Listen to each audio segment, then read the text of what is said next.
నీకు ఈశ్వరుడు ఎప్పుడు ఏమిచ్చాడో దానికి తృప్తి పడు. ఆ తృప్తికి కారణం ఉండక్కర్లేదు.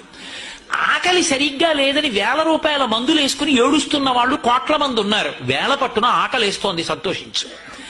దాహం వేస్తే మంచినీళ్లు లోపలికి వెళ్ళక మధ్యలో కన్నం పెట్టి గొట్టం పెడితే ముక్కులోంచి పోసుకుంటున్న వాళ్ళు ఉన్నారు. గుటుక్కు నీళ్లు తాగితే లోపలికి ఎడుతున్నాయి, సంతోషించు. రాత్రి తిని పడుకుంటే పొద్దుడికి కడుపులో పోట్లు వచ్చి జీర్ణం అవక ఏడుస్తున్న వాళ్ళు 1,00,000 మంది ఉన్నారు. తిన్నది గుండ్రాయి అయినా సరే తెల్లారేటప్పటికి జీర్ణం అయిపోతోంది, సంతోషించు.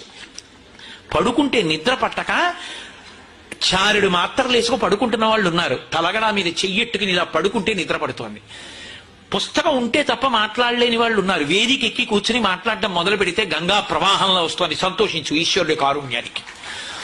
కొంతమంది కూర్చోలేని వాళ్ళు ఉన్నారు, కూర్చుంటున్నావు. నడవలేని వాళ్ళు ఉన్నారు, నడుస్తున్నావు. చూడలేని వాళ్ళు ఉన్నారు, చూస్తున్నావు. వినలేని వాళ్ళు ఉన్నారు, వింటున్నావు. ఈశ్వరుడు నీకు ఇచ్చిన దానికి